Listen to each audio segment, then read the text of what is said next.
अस्सलाम वालेकुम नाज़रीन, गजा के अंदर इस वक्त जो सूरत हाल है किसी भी इंसान की आंखों में आंसू लाने के लिए काफी है। कल की रिपोर्ट तो एक इंटरनेशनल इदारे की ये है कि गजा के अंदर भूख की वजह से एक इंसानी बहरान जन्म ले सकता है, यानी खाने पीने की अशिया की इतनी ज्यादा किल्लत हो चुकी है कि लोग भूख से भी मरने शुरू हो गए हैं। लेकिन इजराइल ने उसको चारों तरफ से इतना ज्यादा घेर रखा है और रफा खरासनी से भी जो खाने पीने की अशियाएं नहीं आने दे रहा। तो ऐसी सूरत हाल के अंदर पूरी दुनिया के अंदर बसने वाले मुसलमानों को अपने भाइयों के साथ खड़ा होना चाहिए था, अपनी खुशियों को त्याग देना चाहिए था अपने भाइयों के लिए, क्योंकि मुसलमान की मानंद एक जिस्म की तरह होती है।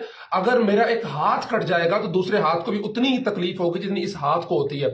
हम तो पंजाब के रहने वाले हैं, पूरे पाकिस्तान के अंदर आपने देखा होगा कि अगर किसी घर में फौतगी हो जाए और उसके हमसाये के घर शादी हो तो वो लोग शादियां कैंसिल कर देते हैं कि जनाब साथ वाले घर के अंदर गमी है तो हमें खुशी नहीं मनानी चाहिए। लेकिन पंजाब हुकूमत ऐसी बेगैरत और इस्लाम से इतनी कोसों दूर है कि उसके ऊपर जरा बराबर इन तमाम चीजों का गजा के अंदर जो कुछ हो रहा है उसका जरा बराबर असर नहीं हो रहा है।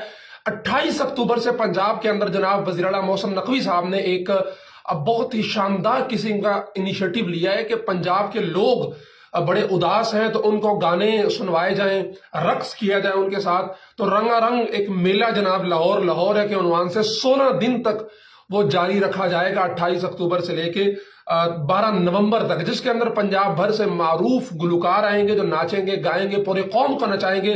जैसे सियासतदान 76 साल से 75 साल से इस कौम को अपनी उंगलियों पे नचा रहे हैं, अब थोड़ी देर के लिए ये गुलकार आके अपने गानों पे जो है वो नचाएंगे। और इसकी टाइमिंग बड़ी दिलचस्प है जी, सुबह 8 से 10 बजे तक, दोपहर 2 से 4 बजे तक।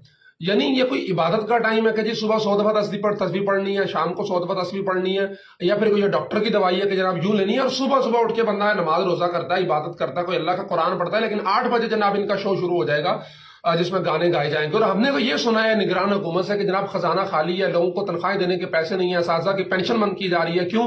क्योंकि खजाना खाली है। लेकिन ये जो 16 मारूफ गुलकारों को जो पैसे दिए जाएंगे तो क्या मोहसिन नकवी साहब के अब्बा की प्रॉपर्टी के अंदर से दिए जाएंगे, या फिर जो और पंजाब के वज़रा हैं वो अपनी अम्मा जो उनकी जहेज में लेके आई थी वहां से दिए जाएंगे? सब चीजें छोड़ दो यार, हर चीज आपके पास मौजूद हो, कोई इंसानियत की रमक आपके अंदर बाकी है कि गजा के अंदर क्या हो रहा है, क्या मतलब क्या कुछ नहीं कर लिया अगयार ने उम्मत मुस्लिमा के साथ। ऐसी सूरत हाल के अंदर हमें उसका अमली इजहार करना था कि उम्मत मुस्लिमा जज्दे वाहिद की तरह है, एक हिस्से को तकलीफ हो दूसरा हिस्सा उसको महसूस करता है और महसूस कर रहा है। पूरी दुनिया के मुसलमान कर्ब के अंदर हैं। लेकिन अगर किसी को अय्याशी करनी है, लेकिन अगर किसी को म्यूजिक सुनना है, अगर किसी को फेस्टिवल मनाना है, अगर किसी को रक्स करना है तो वो पंजाब की इंतजामिया है। और खुद तो वो बेगैरत है ही, खुद तो वो अपनी नेशनलिटी और अपनी कौमियत के नशे के अंदर इतनी मदहोश है कि जी मैं तो, मेरा गजा का मेरा कोई मसला नहीं है कि वो फेस्टिवल करवा रही है। इसके साथ साथ वो पाकिस्तानी कौम को भी अपनी तरह बेगैरत और मदहोश बना देना चाहती है कि छोड़ो मुसलमानों के मसाइल को, छोड़ो, तुम अपनी अय्याशी को देखो, अपने तुम उसको देखो, क्या बोलते हैं, रक्सो सुरूर को देखो, और अपने तलज़्ज़ुज़ को देखो, अपने मजे को देखो, अपनी इंजॉयमेंट को देखो। इन चीजों के अंदर तो गजा वाले बेचारे 75 साल से मर रहे हैं, 2-4 और मर गए तो क्या फर्क पड़ता है? ये लोग तो यही सोच रहे हैं। मेरी गुजारिश है इस वीडियो के जरिए, खुदा के वास्ते कुछ खौफ कीजिए, कुछ गौर कीजिए। आज गजा के साथ ये हो रहा है, आप अय्याशियां मना रहे हैं, कल आपके साथ ये होगा, पूरी दुनिया आपका तमाशा देखेगी, आपका मजाक उड़ाएगी, इसी तरह रक्स और सुरूर की महफिल मुनक्किद करेगी, आपका कोई परेशान हाल नहीं होगा।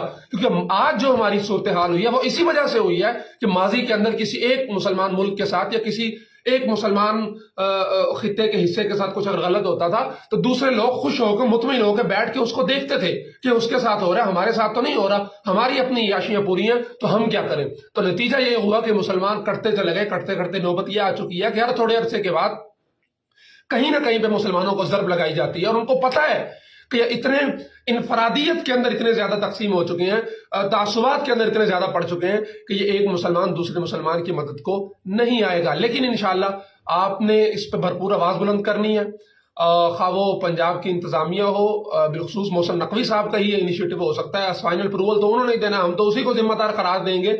हालांकि मुझ पर पहले भी उनकी तरफ से कुछ बहुत सारे एलिगेशन लगाए गए, मैंने 1-2 वीडियोस और की थी। हमने तो हक की बात करनी है भाई, सच की बात करनी है, जो है सो है। उसके ऊपर उनकी तरफ से नाराजगी का इजहार भी किया गया 2-3 दफा पहले भी मुझे मुख्तलिफ जराए से, तो बाज़ जगह धमकाया भी गया। लेकिन ये वो मामलात है कि जिनके ऊपर ना हम धमकियों से डरेंगे, ना हम फोन कॉल से डरेंगे, और ना ही हम ये कहेंगे कि किसी किस्म की मसलहत का शिकार होना चाहिए। हाँ, मेरा कोई जाती मामला है तो मैं चुप कर जाऊंगा, क्या है, लेकिन ये उम्मत का इज्तिमाई मफाद है, یہ پاکستانی قومیت کا ایک جو ہے وہ امتحان ہے کہ وہ اس صورتحال میں کس کے ساتھ کھڑی ہوتی ہے. کیا وہ رقص و سرور کے ساتھ کھڑی ہوتی ہے موسم نقوی کے ساتھ، یا پھر وہ غزہ کے اندر مرنے والے مسلمانوں کے ساتھ کھڑی ہوتی ہے.